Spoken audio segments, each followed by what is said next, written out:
Hello, grade 12. This is lesson a model for friction.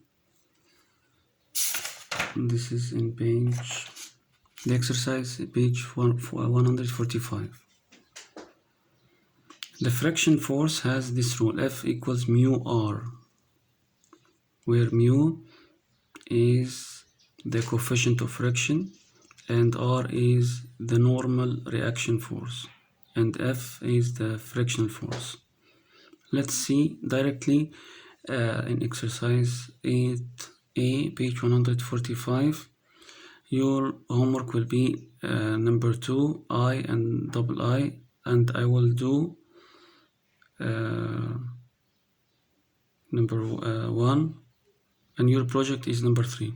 I will do number 1, I and double I, and number 2, triple I, and 4I. Let's see. Exercise 8e. A block of mass 10 kilogram. This is a block of mass 10 kilogram. 10 kilogram means 10 times G, which is 100 Newton. G is the gravity, because weight equals mg. Resting on a horizontal surface, it is being pulled by a horizontal force. This is the horizontal force. T, n Newton, and is on the point of sliding, means about to slide. Draw a diagram showing the force acting and find the coefficient of friction when T equals 10 and T equals 5. Of course, this block is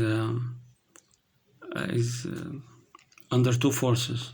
The force of the tension to the right and the force of the friction, which is coming from the rough surface friction. We'll call the friction force F and the tension force is T. And there is the weight down, working down, which is 100 Newton, and opposed by the normal force, which is R, or the action force. This equals this, so that it is at rest. When T equals 10, let's see. The force equals T, because it's about to slide means it is at rest, means this force equals this force. And therefore friction equals mu R, as we said. Mu, the coefficient of friction, we don't know, and the R is 100. So the mu is 0.1. What's mu?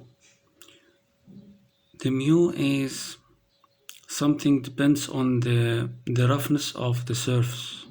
Means the rough surface has it varies according to the roughness of the surface. If it is much rough, so the mu is greater. Look at number double I. When T equals 5, means if we pull it with much smaller force, which is 5. Let's see the mu. F equals T. Mu R equals T. The R is the reaction, which is 100. So the mu equals 0.05, less than this, because the resistance will be less, because the tension is 5. It's not 10. Number 2, in each of the following situation, use the equation of motion for each object to decide whether the block moves. If so, find the magnitude of the acceleration, and if not, write down the magnitude of the frictional force. This is the first situation, which is triple I. You have 3 blocks. This is the first, and this weight is 6 grams, means means 60 Newton, and this is 40 Newton. And the mu, the coefficient of friction, is 0.3. We need to decide whether this will be sliding. It appears that it will slide to the right because this is 60 and this is 40. But it depends on the roughness of the surface and the mu. We'll see. Let's take this part and make a force diagram. It is pulled by, oh look, this is 60 and the 40, so the resultant force here is 40 minus 60, which is 20 Newton.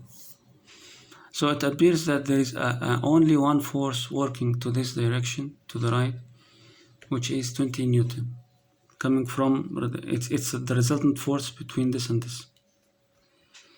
So let's draw more simple force diagram, which is 20 Newton against the force of friction, which is coming from the surface. And we said the force of friction is mu r, which is 0.3, this one, times the r, the reaction, which is 100, because this will be 100 Newton. So it's 30 Newton.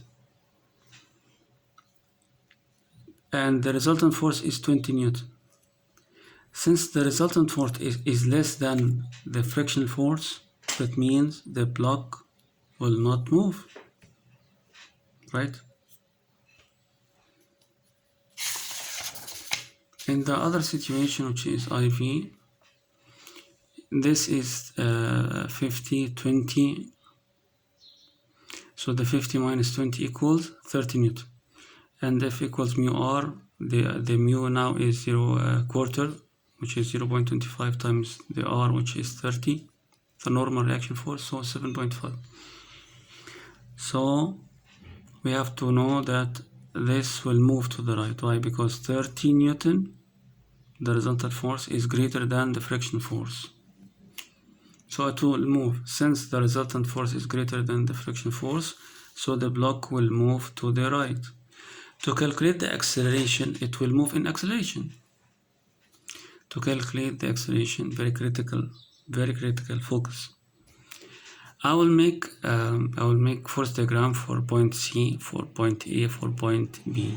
Look, let's see. In C, there are two forces working. The first is 50, and the tension of the rope, this rope.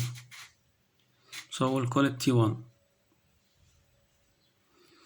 And according to this block, this tension 1 working to the right, tension 2, which is coming from the second rope, working to the left, and F friction, because there's a friction here. So we have two forces working to the left, T2 and F. And for the block A, it's 20 against T2. And we said that it will move to the right, means this will go up and this will go to the right and this will go down. So let's make an equation of motion for everyone. At C, 50 minus T1, this will be the resultant force, equals ma. F equals ma, the Newton's second law, the resultant force equals ma. The m is 5 kilogram times E. We don't know the acceleration. And for this one, T1 minus the sum of T2 and F equals ma, which is 3, because it's 3 kilograms. A. Simplify this equation, and since F is the force of friction, which is mu R, and the R here is 30, which is working against the weight. So we have this equation.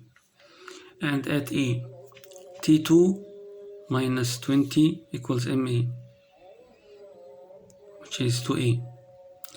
Look at these three equations. If you add the three equations, the left side and the right side, finally T1 will cancel T1, T2 will cancel T2, so 50 minus 7.5 minus 20 equals 22.5.